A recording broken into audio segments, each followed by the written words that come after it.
Bismillahirrahmanirrahim. Assalamualaikum warahmatullahi wabarakatuh. Waalaikumsalam warahmatullahi wabarakatuh. Para pemirsa dan sahabat beriman dimanapun berada, kita jumpa lagi di Ustadz Danu Official Channel bersama saya Atung. Semoga kita semua selalu dalam lindungan Allah Subhanahu wa Ta'ala. Amin, amin ya rabbal alamin. Di video kali ini kita akan berbincang-bincang lagi dan nanti akan bertanya lagi kepada guru kita semua, Pak Ustadz Danu yang sudah hadir di sini. Assalamualaikum Pak Ustadz. Assalamualaikum warahmatullahi wabarakatuh. Amin. Assalamualaikum Bang J. Waalaikumsalam Pak Tung. Alhamdulillah.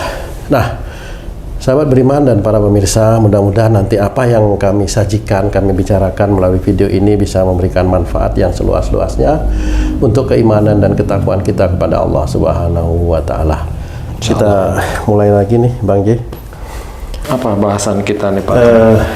Ya, sebenarnya kalau mau bicara kehidupan ini kan banyak sekali masalahnya yang perlu juga kita ketahui baik secara tauhid, secara syariat gitu. Kemarin saya lihat di medsos, di TV itu ya, ada seorang artis yang dia mempromosikan judi online. Padahal itu kan jelas-jelas dilarang, kenapa bisa melakukan seperti itu? Lah, makanya itu saya juga bingung, padahal dia nggak ikut main judi, malah ketangkap ya toh. Mending karuan main judi ditangkap sekalian gitu ya. Itu kan sama aja, sesuatu maksiat dia ikut mempromosikan maksiat, dia kena maksiat juga istilahnya. Kena dosanya juga sebenarnya sih. Nah, itu gimana Pak Ustadz? Jadi kenapa orang seperti itu ya pengennya sih mungkin pengen kaya tapi malah jadi ketangkep polisi, apa salah tempat itu bagaimana Pak Ustadz? Ya, bismillahirrahmanirrahim. Assalamualaikum warahmatullahi wabarakatuh. Waalaikumsalam warahmatullahi wabarakatuh. Amin ya rabbal alamin. Ya, memang barangkali ini hanya asumsi saya dari cerita tadi itu, dia pingin sekali naik jadi selebgram kalau nggak salah, bukan artis ya, selebgram. Artis selebgram. Artis selebgram. Jadi dia pingin kaya jelas seperti yang lain-lain. Dan itu sendiri ya diawali ya karena dia barangkali merasa wajahnya menarik, barangkali kemudian followernya udah mulai lumayan kan gitu ya. Kemudian ingin menaikkan citra, jadi nanti dia akan mencoba kalau udah mulai punya uang, dia akan konten-konten, entah itu masalah harta, entah masalah itu macam-macam ya. Salah satu hal karena memang barangkali karena kebodohannya atau ketidaktahuannya, saya juga tidak tahu ya, sehingga dia mempromosikan judi online. Iya. Nah, orang-orang yang kepingin cepat kaya itulah sebenarnya harus, kalau menurut saya sih tetap harus belajar agama dulu yang baik, kan gitu ya. Jadi jangan dia mencoba aktivitas, mencoba menjadi selebgram, itu diawali dengan hal yang baik, kemudian dia campur dengan judi online atau sesuatu yang kontennya itu malah menjadikan nanti bisa masuk penjara kan gitu ya. Masuk kemarin ada konten yang menurut saya nggak tahu, tapi kok sampai siapa istrinya UJ itu siapa, almarhum UJ itu siapa istrinya, Umi Pipi itu sendiri kok lapor ke mana, ke ini tentang konten yang katanya porno aksi, saya nggak ngerti ya. Tetapi kalau beliau sendiri sudah seperti itu ya berarti memang insya Allah benar ada seperti itu ya. Nah, konten-konten ini harusnya itu dipelajari. Di Indonesia undang-undangnya itu membolehkan apa tidak kan gitu ya. Kalau di luar negeri mau monggo-monggo aja kan gitu ya. Makanya banyak kalau orang-orang di negara kita, di luar negeri itu salah satunya pengen bebas ada. Nah, konten-konten yang memang menjanjikan uang atau menjadi viral ini kalau bisa itu dipelajari ya, agar tidak menjadikan musibah di kemudian harinya. Jadi kayak umpamanya promosi judi online itu kan sudah nggak boleh di negara kita. Konten yang memang tidak terlalu membahayakan, itu malah konten yang isinya itu kuntilanak, genderuwo, terlalu membahayakan ya. Itu Membahayakan kalau jalan sendiri itu Pak Ustadz. Jadi kalau bisa difikirkan, kalau memang ingin ikhtiar yang baik, ikhtiarlah yang baik, ya, bekerjalah yang baik, yang jelas, yang normal. Kemudian bagaimana untuk meningkatkan rezeki? Meningkatkan rezeki itu tidak hanya cuma bermain dengan kepandaian atau kepiawaian yang dititipkan oleh Allah Ta'ala. Enggak itu. Malah yang nomor satu itu dekatlah kepada Allah Ta'ala. Dekat kepada Allah Ta'ala itu nanti disiapkan rezeki-rezekinya. Bagaimana caranya? Allah sudah menceritakan di dalam Quran, dalam surat Az-Zariyat, wa fis sama'i rizqukum wa ma tu'adun. Di langit ada jalan rezekimu dan apa yang janjikan kepadamu. Berarti di langit ini ada jalan rezeki kita. Bagaimana caranya? Allah mengajarkan, innahum kanu qabla dzalika muhsinin. Sesungguhnya mereka di dunia selalu berbuat kebaikan. Nah, kebaikan bagi orang muslim itu apa? Ya, kalau yang muslim jelas, kerjakanlah sholat, kerjakanlah puasa, kerjakanlah bayar zakat. Ya, insya Allah nanti haji kalau memang rezekinya sudah mulai mumpuni lah, ya. Paling tidak sholat untuk kita dulu ya, sholat, puasa, bayar zakat. Kemudian apalagi? Hormati ibumu, ayahmu, hormati orang tua kita, bicara kita ditata, diatur dengan orang tua kita. Jangan berkata ah, uf dan sebagainya, atau berkata yang tidak ah, tidak uf tapi malah ngelawan, itu ya jangan. Kalau saya enggak berkata ah tapi langsung ngajak berantem ya, itu ya sama aja, janganlah ya.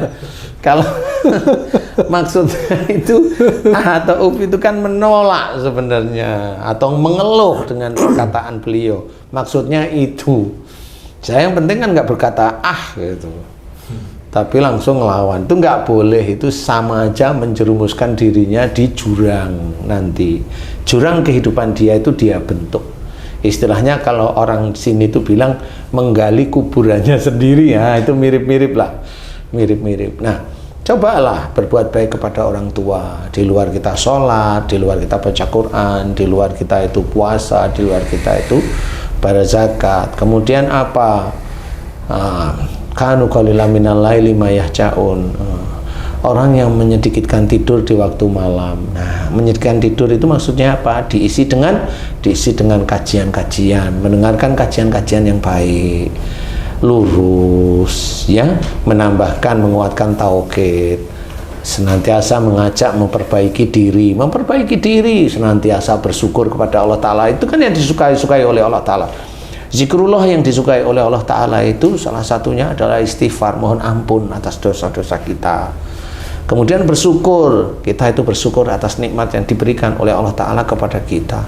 Sejak kapan? Sejak kita dalam kandungan hingga saat ini. Loh, kok dalam kandungan dihitung disyukurin?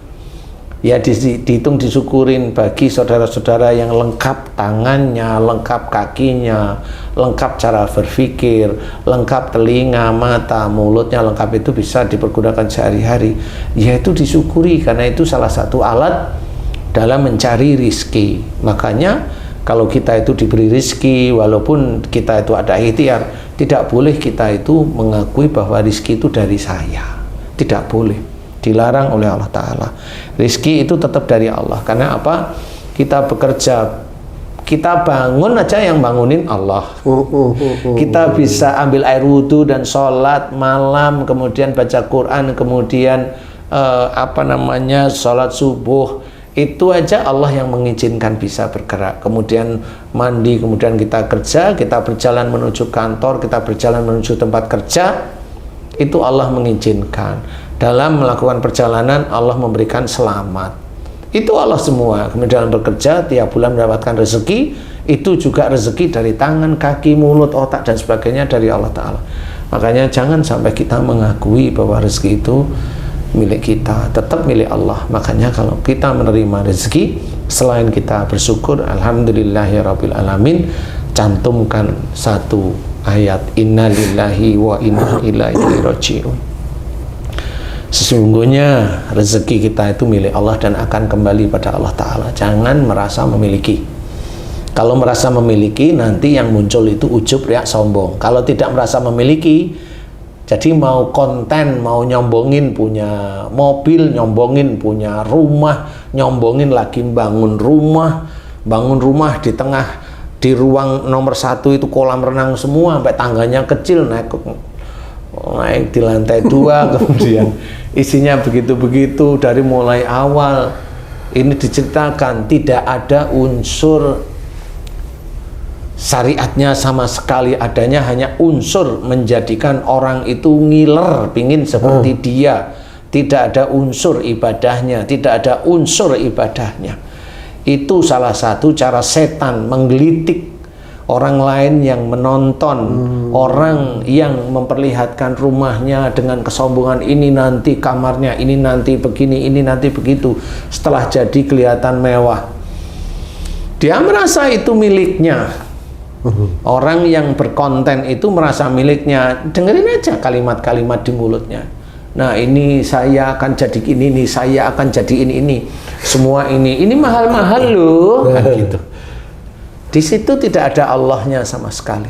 Walaupun dia sering ikut kajian, walaupun itu nggak ada Allahnya. Berarti memang dia ikut kajian itu hanya cuma sekedar masuk telinga kanan, keluar telinga kanan lagi.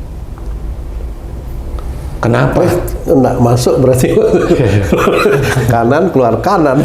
Ya, maksudnya memang nggak masuk kan gitu. Buntu telinganya. Dia hanya ngikuti tren karena teman-temannya ikut kajian. Nah, sama seperti itu. Kita amati, bukan mau menilainya jelek. Enggak, itu berbahaya untuk kita. Kalau memang kita diizinkan punya rizki agak berlebih dari teman-teman atau saudara kita, hati-hati mau mengonten yang seperti tersebut. Karena itu mengajarkan orang itu untuk berpikir salah, berpikir negatif, ada iri, ada dengki, ada dan macam-macam. Nah, inilah yang harus kita ketahui. Ayo kita kembali pada syariat, pada Quran, pada sunnah, pada hadis yang sahih, bahwa cara mencari rezeki itu seperti itu. Dan jangan lupa mencari rezeki itu karena memang kita diperintahkan Allah, jadi memang itu adalah syariat yang harus kita kerjakan. Banyak ayat-ayat yang menceritakan kita mencari rezeki, ya, setelah kita tunaikan sholat, bertebaran di muka bumi untuk mencari fadilah atau rezeki Allah. Fa idza qadiyatis sholatu fantasiru fil ard wabtaghu min fadlillah. Itu kita harus tahu. Dan bagaimana selanjutnya dari itu, dari kalimat tersebut, wadhkurullaha katsiran la'allakum tuflihun, dan banyak-banyak ingat kepada Allah agar kamu beruntung. Ingat kepada Allah Ta'ala diartikan boleh dengan zikrullah, boleh. Ingat kepada Allah Ta'ala adalah dalam mengerjakan kita pekerjaan sehari-hari, dikerjakan dengan mengingat ayat-ayat Quran, dengan mengingat sunnah-sunnah Rasul, sehingga dalam mengerjakan pekerjaan itu kita tidak keluar dari syariat. Nah, itu ingat Allah agar beruntung. Nah, kalau Allah sudah menceritakan beruntung, berarti orang tersebut insya Allah dijamin masuk surga. Kalau Allah sudah bilang beruntung, masuk surga. Beruntung itu bukan di dunia, Pak Ustaz? Tidak, kalau Allah menceritakan beruntung itu surga. Itu surga sudah, karena Allah sudah bilang beruntung. Tapi kalau masih ngambang-ngambang, masih belum. Nah, itu kalau orang itu ngikut, coba ya. Jadi bertebaranlah kamu di muka bumi untuk mencari rizki Allah, dan banyak-banyaklah kamu ingat kepada Allah, ingat kepada Allah Ta'ala agar kamu beruntung. Ingat kepada Allah itu tidak hanya zikrullah, tetapi ingat semua ayat-ayat Quran itu kita ingat dan kita terapkan dalam kehidupan sehari-hari, baik itu di dalam mengerjakan pekerjaan sehari-hari maupun di dalam rumah tangga. Di dalam rumah tangga kita ada tanggung jawab, di dalam rumah tangga kita akan memberikan nasihat, di dalam rumah tangga kita akan memberikan nafkah, di dalam rumah tangga kita sebagai imam, banyak sekali. Nah, kalau itu ingat pada Allah Ta'ala, sehingga kita ingat dengan istri yang salah kita nggak marah, dengan anak yang salah kita nggak marah, dengan istri yang salah pegang aja kepalanya, jangan diulang ya, cukup. Anak yang salah, anak-anak masih muda begitu ya dengerin aja nggak apa-apa, habis itu dipegang aja kepalanya. Ya jangan seperti itu, kok kayak kamu itu lebih tua dari bapak, selesai. Kok lebih pintar kan gitu. Ngomong seperti itu aja, nanti lama-lama anak-anak paham bahwa oh ayah saya itu mendidik saya dengan baik. Nah, disitulah sebenarnya ingat kepada Allah Ta'ala, dan keluarganya diingatkan juga kepada Allah Ta'ala. Makanya di situ ceritakan agar kamu beruntung. Karena tidak ada kesalahan-kesalahan yang sangat signifikan kelihatan. Enggak, sangat dikit-dikit. Yang banyak adalah amal-amal soleh yang dikerjakan. Makanya Allah menceritakan beruntung. Ingat kepada Allah Ta'ala itu mulai dari bangun tidur sudah alhamdulillah. Sampai mau tidur, dia juga alhamdulillah dan diserahkan pada Allah Ta'ala. La haula wa la quwata illa billah. Mau tidur. Nah, disitulah ingat kepada Allah Ta'ala. Bangun lagi, begitu lagi. Dalam mengerjakan pekerjaan, begitu sama. Dalam bicara dengan teman-temannya, begitu. Itu sama. Kamu, kamu dulu sebelum pensiun, kamu kerja. Dalam kerja, kamu sholat. Selesai sholat, kamu kerja. Selesai sholat duhur kamu kerja, atau subuh kemudian kerja, kamu kerja. Di situ kan kamu bisa berpikir, apa yang saya kerjakan di pekerjaan itu? Menghitung apa? Oh, hitungannya sudah ada. Kok kamu hitung lagi, kenapa ya? Kan gitu saya cari-cari. Nah, kamu cari-cari itu saya tanya, kan bisa jujur kamu cari apa? Cari yang bisa saya cari untuk keuntungan. Untuk apa keuntungan? Untuk kamu? Bukan. Untuk apa? Diminta untuk agar efisiensi. Untuk siapa nanti itu? Untuk bos-bos. Oh, begitu. Kamu sholat hanya 5 menit, kamu menghitung ini berjam-jam untuk mencari efisiensi. Kalau saya katakan itu untuk mencari efisiensi atau nyuri, lah berarti sholat yang hanya 5 menit itu dan kamu berhitung yang berjam-jam itu habis loh di titik itu. Nah, disinilah harus diketahui. Berarti pada saat kamu melakukan pekerjaan, kamu tidak ingat pada Allah. Ya ingat nyurinya, tapi bahwa nyuri itu tidak boleh, kan gitu. Ya ingat aja sudah nyuri, tapi tidak boleh. Kamu pada saat bekerja ditegur sama atasan, kamu bekengkeng, ada kaku, ada ego, ada emosi. Lah, kan kamu bukan ingat kepada Allah. Lah, yang ingat kepada Allah gimana? Ditegur atasan didengerin, bicara yang baik.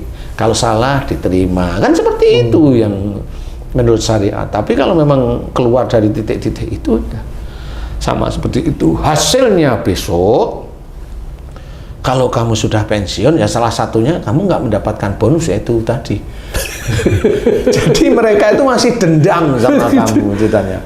Paham ya? Nah, apa yang kamu kerjakan di pekerjaan itu, apakah itu bisa membawa ingat kepada Allah Ta'ala? Nah, di situ jawab enggak.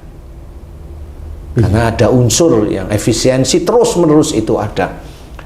Dalam berdoa minta ada proyek. Betul ya? Betul ya. Padahal kalau ada proyek, nyuri lagi. Dari mana bisa selesai? Dulu bahasanya kan cantik, Mas. Iya, cantik. Agak susah juga itu ya. Kan begitu. Jadi nggak ingat kepada Allah Ta'ala. Jadi dalam melakukan aktivitas nggak ada ingat kepada Allah Ta'ala. Jadi kalau orang Jawa muspro, artinya apa? Nggak ada manfaat sama sekali. Bahkan itu kejahatan dan dosa. Sama-sama kamu berapa ini? Kok bisa begini? Akhirnya kong kali kong di dalam mensahkan mencuri tadi. Nauzubillahi min dzalik. Allahu Akbar. Astagfirullah. Ustaz, pembicaraan kita kan nih balik lagi nih. Kong kali kong itu. King Kong. Ngeri. Kaya bisa masuk penjara nih. Nah, kalau orang kaya bukan mencari kaya lagi, mencari kaya raya. Kaya itu bisa masuk neraka juga nggak? Nah, itu juga itu. Kaya menjadi kaya raya. Itu bukan hanya seorang aja yang melakukan, pasti ada desakan dari keluarga, dari anak maupun istri yang menyebabkan orang mencari kekayaan yang berlebih. Itu bagi orang kaya. Bagi orang miskin, dia akan mencari kaya ya sebatas makan enak. Nah, paling dia mengerjakan kalau zaman dulu mencuri ayam, karena udah nggak ada lagi mencuri ayam kan? Jarang. Nggak ada kan? Itu juga sama desakan dari anak dan istri. Nah, gimana Ustadz?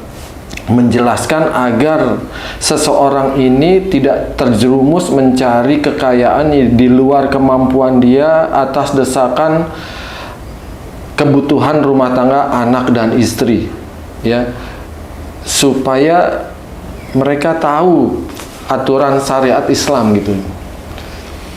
Ya, itu memang sulit dijawab.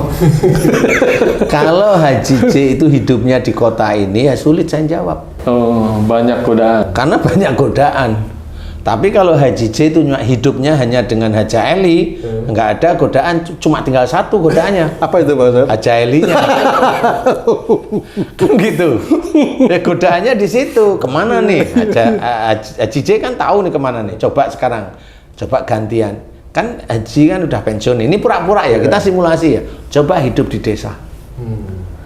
Ada nggak godaannya kira-kira? Ada sih, tapi kan nggak besar, nggak sebesar di sini.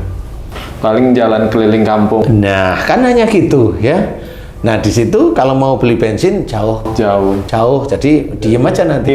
Ngirit akhirnya. Nah, godaan itu lebih kecil istilahnya. Nah, sebenarnya godaan-godaan itu bisa diblok istilahnya dengan cara-cara seperti itu.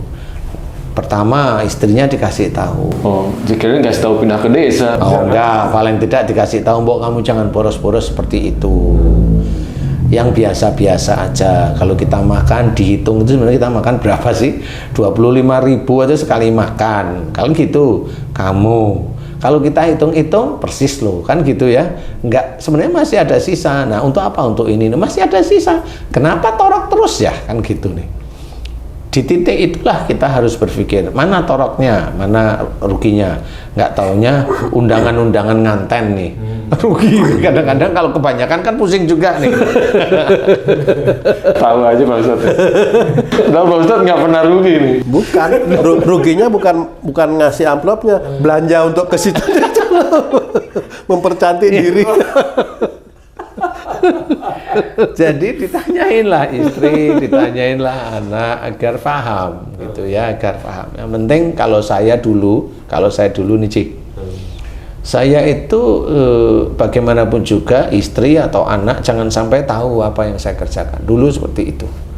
Karena kalau tahu apa yang saya kerjakan, anak sama istri, kalaupun maunya Allah menitipkan rezeki, mereka bisa sombong, bisa ujub, bisa riak. Oke, bisa sedih enggak ya? Itu pun kalau punya rezeki ditambahkan oleh Allah Ta'ala. Tapi kalau kita tidak punya, sulit. Kemudian saya tetap cerita sama istri sama anak, mereka sedih semua. Gak bisa makan. Nah, gimana caranya? Ya nggak usah cerita. Yang penting anak istri itu bisa makan, satu. Yang kedua adalah bisa sekolah atas izin Allah.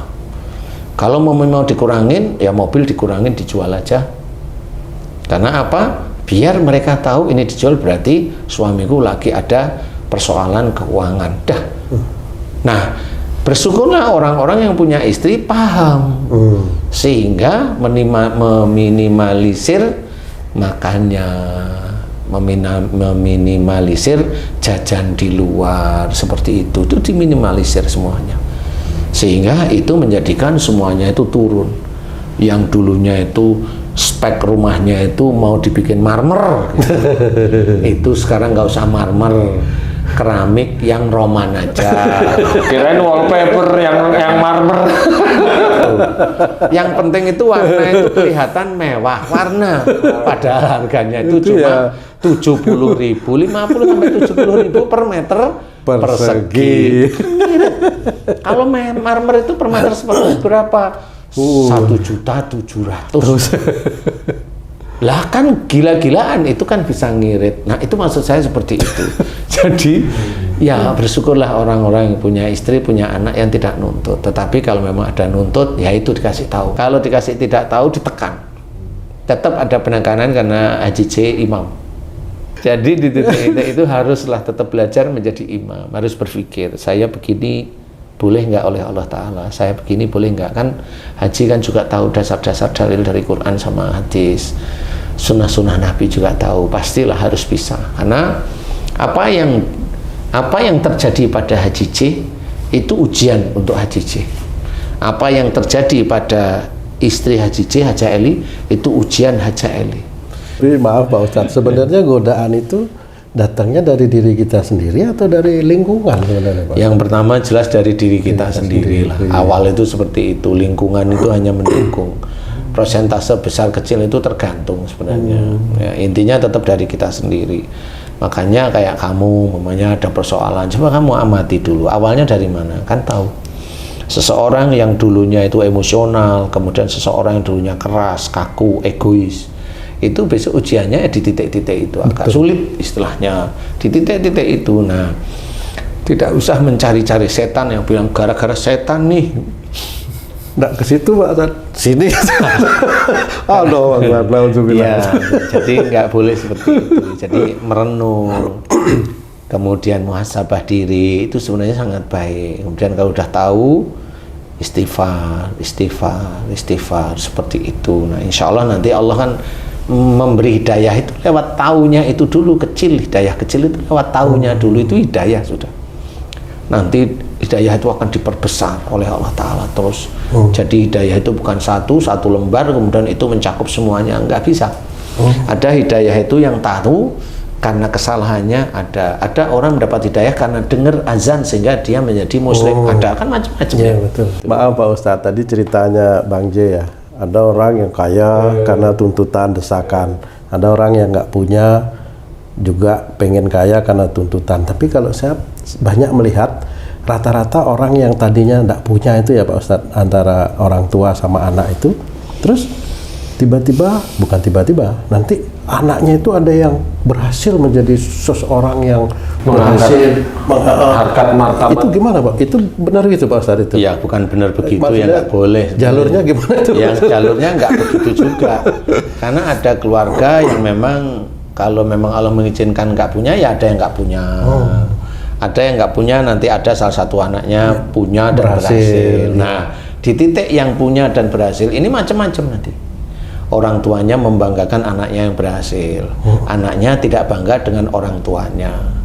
Dan orang tuanya sudah membanggakan anaknya yang berhasil. Wah, ini dulu sering saya doain, saya ini. Akhirnya menjadi tidak baik. Semua doa dia menjadi sia-sia. Itu kan ujian aja sebenarnya. Kayanya anaknya, berhasilnya anaknya itu kan ujian bagi orang tuanya. Apakah dia tetap istiqomah ada di jalan Allah, iman yang baik, kan begitu.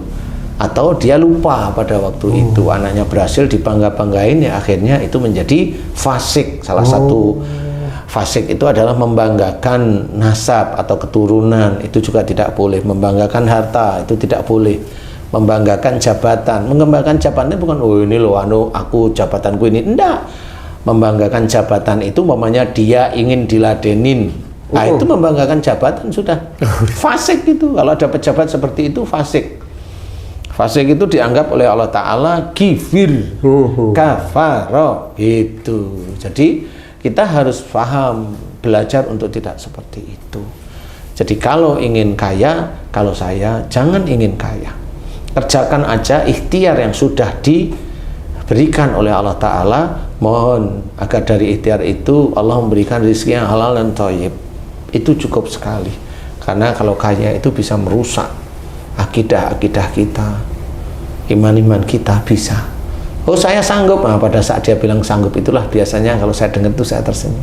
Kamu akan hancur nanti ibadahmu, imanmu akan hancur, biasanya seperti itu.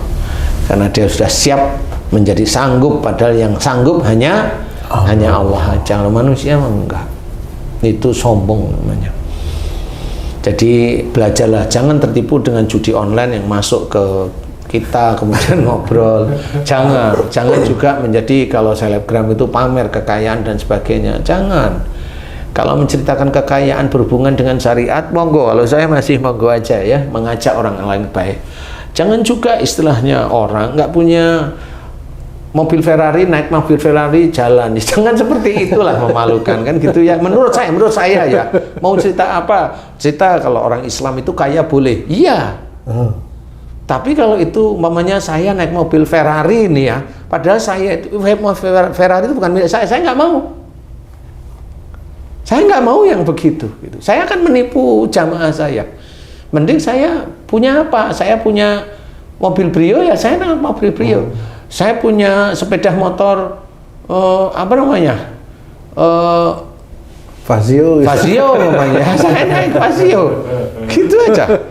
Kenapa? Ya itu yang normal. Nanti kan orang tanya, kenapa Ustaz naik Fazio? Ya ini motor saya. Kan gitu. Ini yang saya pergunakan untuk dakwah. Kan nggak bisa umpamanya kita naik Fazio karena saya dakwah, saya ngomong ke orang-orang yang saya kenal dia kaya, kemudian saya minta. Kan untuk dakwah nih, bisa antum itu ngasih pinjam saya mobil. Nah ini kalau saya begitu, saya ini merasa minta dihormati. Itu berarti membanggakan dirinya sebagai pendakwah. Itu juga fasik, memfasiki dirinya sendiri. Itu tidak boleh sebenarnya seperti itu. Tidak boleh. Jadi apa adanya, gitu. Jadi tidak boleh seperti itu. Kalau memang mau cerita tentang kekayaan, monggo. Apa yang punya, monggo yang punya ngomonglah tentang apa yang dipunya. Saya punya ini, saya punya sepeda listrik, yang ngomong sepeda listrik. Saya punya sepeda motor, ya saya sepeda motor. Saya nggak punya motor, yang ngomong nggak punya motor. Jangan menjadikan orang lain itu terbuai bahwa kalau ingin kaya, baca ini, padahal dia belum kaya-kaya. Lah kan nggak boleh begitu sebenarnya. Jadi inilah yang dikatakan bisa menipu gitu. Karena apa? Belum dia pernah buktiin bahwa itu kaya, kemudian orang sebelahnya disuruh ini jadi kaya. Belum pernah buktiin. Jadi harus hati-hati. Tidak boleh kita itu ngomong sembarangan. Kalau memang rata-rata Allah menyuruh baik, Allah yang menyuruh baik agar Allah memberikan rezeki itu kelancaran. Allah yang menyuruh. Allah jelas yang menyuruh. Nah, dari situlah sebenarnya saya menganjurkan, makanya berbuat baiklah. Ya, perbaiki dirimu, sholat, bacaan Qur'annya, kemudian difahami ayat-ayat Qur'an, kemudian berbuat baik dengan orang tua, berbuat baik dengan suami, berbuat baik dengan istri, berbuat baik dengan tetangga, semuanya berbuat baik. Kalau kamu itu ditolimi, doakan agar dia beri keselamatan. Kalau kamu difitnah, tersenyum aja, doakan agar dia beri keselamatan. Begitu aja sebenarnya, nggak usah yang aneh-aneh. Nah, itulah mudah-mudahan kita pahami sehingga kita nanti selamat di akhiratnya. Amin, amin. Nah, kalau ibaratnya tadi itu ingin kaya, selebgram ingin kaya, atau judi online, makanya belum masuk surga sudah masuk penjara dulu. Jadi tidak usah itu ya. Kalau ingin kaya, orang yang ganteng nikahin cewek kaya biasa-biasa aja, dia hanya ingin popularitas karena cowoknya itu nggak tahu pengen popularitas, ya itu juga tidak boleh. Dia nikah bukan karena Allah, dia nikah karena dia ingin populer. Itu sebenarnya pernikahannya haram, nggak boleh itu seperti itu. Siapapun orangnya seperti itu. Kalau di dalam hatinya seperti itu haram. Makanya orang seperti itu biasanya apa? Pisah beberapa bulan atau tahun pasti pisah. Wallahu a'lam. Alhamdulillah. Jadi kita jangan minta kaya, minta cukup. Minta cukup tuh apanya? Ya, mau apa aja cukup. Ya, jangan minta Gimana cukup itu, Ustaz? Malah minta cukup ini loh. Lah nanti mau beli mobil cukup, mau beli rumah cukup. Nanti Allah itu hanya cuma rumah mobil nggak cukup. Istri boleh lah, mau istri 2, 3, 4 cukup. Baru ya. Beli mobil Mercy GT cukup gitu. Jadi mintalah agar dimudahkan segala urusan dunia dan akhirat itu sudah cukup. Sudah ya. cukup seperti dimudahkan itu. Dalam beribadah itu mudah sekali.